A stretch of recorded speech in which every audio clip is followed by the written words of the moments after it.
Sharif sir ನಮಸ್ತೆ. ಹಾ, ನಮಸ್ಕಾರ ಕಿರಣ್. ಸರ್ ನಿನ್ನೆ ಕಾರ್ಯಾಚರಣೆ 6 ಗಂಟೆಗೆ ಸ್ಟಾಪ್ ಆಯ್ತು. ನಂತರ ಹೌದು. ಇವತ್ತು ಕಾರ್ಯಾಚರಣೆ ಸ್ಟಾರ್ಟ್ ಆಗಿಲ್ಲ, ಏನ್ ಕಾರಣ ಸರ್? ಯಾಕಂತ ಹೇಳಿದ್ರೆ ನಿನ್ನೆ ತುಂಬಾ ಒಂದು ಸಮಯ ಒಂದು ಇದಾಯ್ತು, ಕತ್ಲೆ ಆಗಕ್ ಬಂತು. ಮತ್ತೆ ಒಂದು ಕಿತ್ತಾವರ ಅನ್ನು ನಾನ್ ನಿಮ್ಗೆ ಹೇಳ್ದೆ, ಒಂದು ಮೂಲೆಯಿಂದ ಇನ್ನೊಂದ್ ಮೂಲೆಗೆ ಡಾಟ್ ಮಾಡಿದಾಗ ಓಡ್ ಬಂದಿತ್ತು. ಅದೇ ರೀತಿ ಹಗ್ಗ ಹಾಕಿ ಎಲ್ಲ ಮಾಡಿ ಎಲ್ಲ ಈಗ ಏನ್ ಲಾರಿಗೆ ಲೋಡ್ ಮಾಡೋ ಅನ್ನೋ ಸಮಯದಲ್ಲಿ ಭಾರಿ ಹಾರಾಟ ಮಾಡ್ತು. ಒಂದು ಆರ್ಭಟನೆ ಅಂತ ಹೇಳ್ಬೋದು ಈ ಕಾಡಾನೆದು. ಯಾಕಂತ ಹೇಳಿದ್ರೆ ತುಂಬಾ ಆಕ್ಟಿವ್ ಇದೆ.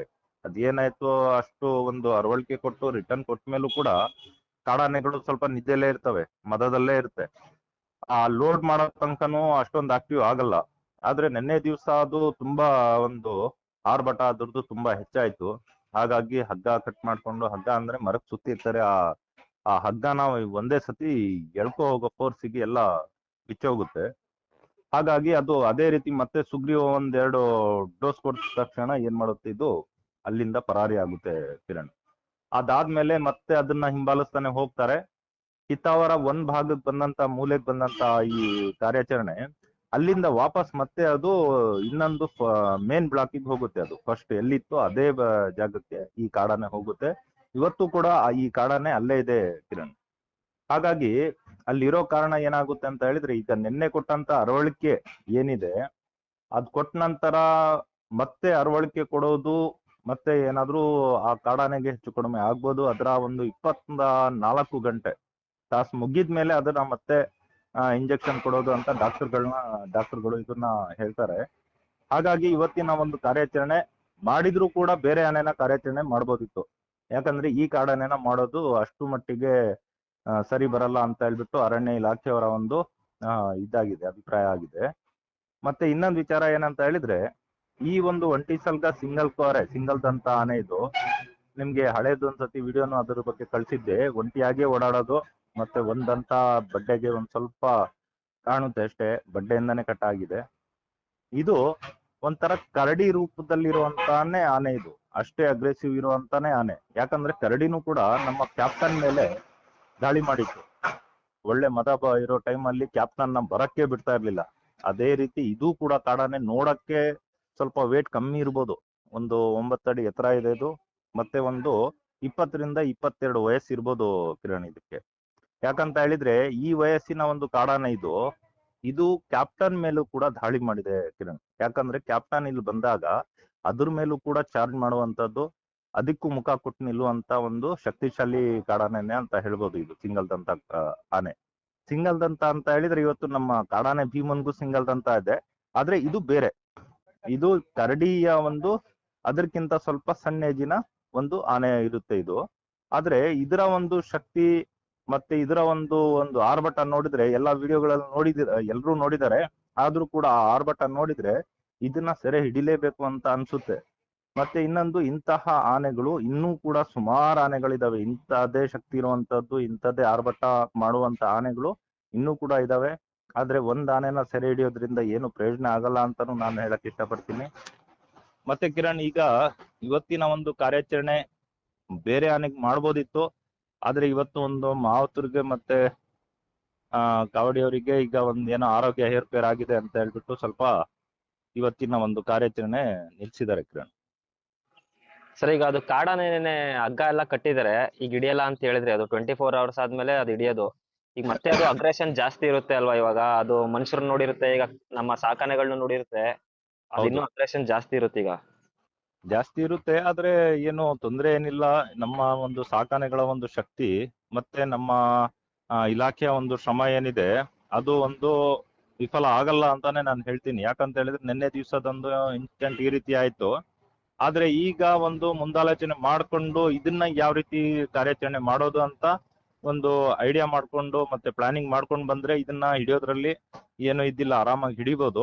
ಯಾಕಂದ್ರೆ ಇದು ಅದೇ ಕಿತ್ತಾವರ ಬ್ಲಾಕ್ ಅಲ್ಲೇ ಇದೆ. ಯಾಕಂದ್ರೆ ಈಗ ಅದ್ರ ಕುತ್ತಿಗೆಲ್ಲೂ ಕೂಡ ಹಗ್ಗ ಇದೆ, ಮತ್ತೆ ಕಾಲಲ್ಲೂ ಕೂಡ ಹಗ್ಗ ಇದೆ. ಅದೇನಾದ್ರೂ ಮತ್ತೆ ಯಾವ್ದಾದ್ರು ಮರಕ್ಕೋ ಏನಕ್ಕೋ ಸಿಕ್ಕಾಕೊಂಡು ಅಲ್ಲೇ ನಿಂತಿರ್ಬೋದು. ಅದನ್ನ ಇಲಾಖೆ ETF ನವರೆಲ್ಲ ಅದನ್ನ ಟ್ರ್ಯಾಕ್ ಮಾಡ್ತಾನೆ ಇರ್ತಾರೆ. ಈಗ ನಾಳೆ ಹೆಚ್ಚಿನ ಅಂಶ ಈ ಆನೆ ಸೆರೆ ಸಿಕ್ಬೋದು ಕಿರಣ್. ಅಂದ್ರೆ ಹುಷಾರಿಲ್ದಿರೋ ಕಾರಣ ಇವತ್ತು ಕಾರ್ಯಾಚರಣೆ ನಿಲ್ಸಿದ್ದಾರೆ ಸರ್. ಹೌದು, ಮಾವುತರಿಗೊಬ್ಬರಿಗೆ ಸ್ವಲ್ಪ ಆರೋಗ್ಯ ಏರ್ಪೇರಾದ ಕಾರಣ ಏನಾಗಿದೆ, ಇವತ್ತಿನ ಒಂದು ಕಾರ್ಯಾಚರಣೆ ಸ್ಥಗಿತ ಮಾಡಿದ್ದಾರೆ. ಇವತ್ತು ರೆಸ್ಟ್ ಇದ್ರೂ ಕೂಡ ಏನೋ ಎರಡನೇ ಮಾತಿಲ್ಲ. ಯಾಕಂದ್ರೆ ಸಾಕಾನೆಗಳು ಕೂಡ ನಿನ್ನೆ ಒಂದು ತುಂಬಾ ಓಡಾಡಿದಾವೆ. ನಿನ್ನೆದೊಂದು ನಿಮ್ಗೆ ಮಾಹಿತಿ ಕೊಡೋದಾದ್ರೆ, ಆ ಕಿತ್ತಾವರ ಎಸ್ಟೇಟ್ ಮತ್ತೆ ಅಕ್ಕಪಕ್ಕ ಇರೋ ಎಸ್ಟೇಟ್ಗಳೆಲ್ಲ ಅಲ್ಲಿ ಕಾರ್ಯಾಚರಣೆನೇ ಮಾಡಬಾರ್ದು ಅಂತ ಹೇಳ್ಬಿಟ್ಟು ಸಾಕಾನೆಗಳಿಗೆಲ್ಲ ನಿನ್ನೆ ಗಲಾಟೆ ಮಾಡಿದ್ರು. ಯಾಕಂತ ಹೇಳಿದ್ರೆ ಇದು ತಲುಪಬೇಕು, ಎಲ್ರಿಗೂ ತಲುಪೋ ವಿಷಯ ಇದು. ಇಲಾಖೆಗೂ ಮತ್ತೆ ನಮ್ಮ ಅರಣ್ಯ ಸಚಿವರಿಗಾಗಿರ್ಬೋದು, ಸರ್ಕಾರಕ್ಕೆ ತಲುಪುವಂತ ವಿಚಾರ ಇದು. ಯಾಕಂತ ಹೇಳಿದ್ರೆ ಹೋದ್ ಸತಿ ಮಾಡಿದಂತಹ ಕಾಡಾನೆಗಳು ಮಾಡಿರುವಂತ ಒಂದು ಗಿಡ ನಷ್ಟ ಆಗಿರ್ಬೋದು, ಪೈಪ್ಲೈನ್ ಆಗಿರ್ಬೋದು, ಇದ್ರದ್ದೆಲ್ಲ ಏನೇ ರೀತಿ ಇದ್ರ ಬಗ್ಗೆ ಪರಿಹಾರ ಬಂದಿಲ್ಲ ಇನ್ನೂ ಕೂಡ. ಆದ್ರೆ ಈಗ ಒಂದು ಕಾರ್ಯಾಚರಣೆ ಅಂದ್ರೆ ಇವತ್ತು 1 ಎಕರೆ ತೋಟ ಹಾಳಾಗುತ್ತೆ, 2 ಎಕರೆ ತೋಟ ಹಾಳಾಗುತ್ತೆ. ಈ ದುಡ್ಡನ್ನ ಯಾರು ಕೊಡೋರು? ಈ ಒಂದು ಪರಿಹಾರನ ಯಾರು ಕೊಡೋರು? ಪರಿಹಾರ ಅಂತ ಬರ್ಕೊಂಡು ಹೋಗ್ತಾರೆ, ಮತ್ತೆ ಪರಿಹಾರನೇ ಕೊಡಲ್ಲ ಅಂತ ಹೇಳ್ಕೊಂಡು ಯಾರು ಕೂಡ ಪರಿಹಾರ ಕೊಡಲ್ಲ ಅಂತ ಹೇಳ್ಬಿಟ್ಟು ಈ ಒಂದು ಕಾರ್ಯಾಚರಣೆ ಮಾಡಬಾರ್ದು, ತೋಟದೊಳಗಡೆ ಬರಬಾರ್ದು ಅಂತ ಹೇಳ್ಬಿಟ್ಟು ಈ ಒಂದು ತೋಟದೊಳಗಡೆನೆ ಹೋಗಕ್ ಬಿಟ್ಟಿಲ್ಲ. ಆಮೇಲೆ ಇನ್ನೊಂದೇನ್ ಪಕ್ಕದಲ್ಲಿ ಒಂದು ಕಿತ್ತಾವರ ಎಸ್ಟೇಟ್ ಅಂತ ಇದೆ, ಆ ಎಸ್ಟೇಟ್ನವರು ಓನರು ಇಲ್ಲಿಲ್ಲ. ಹಾಗಾಗಿ ಕಾರ್ಯಾಚರಣೆ ಸಾಕಾನೆಗಳು ಅಲ್ಲ ಹೋಗುತ್ತೆ ಕಿರಣ್. ಮುಂದೆ ನಾಳೆ ಕಾರ್ಯಾಚರಣೆ ಆಗ್ಬೋದು ಸರ್, ನಾಳೆ ಮತ್ತೆ ಆಗ್ಬೋದು. ಸ್ವಲ್ಪ ಜನ ರೈತರು ಏನ್ ಮಾಡ್ತಾ ಇದಾರೆ, ಪರಿಹಾರದ ಹಣ ಬಂದಿಲ್ಲ, ಯಾವ್ದೇ ರೀತಿ ಕಾರ್ಯಾಚರಣೆ ನಡೆಸಬಾರ್ದು ಅಂತ ಹೇಳ್ಬಿಟ್ಟು ಅದು ಮಾಡ್ತಾ ಇದ್ದಾರೆ. ಯಾಕಂದ್ರೆ ಅಡ್ಡಿಪಡಿಸ್ತಾ ಇದ್ದಾರೆ.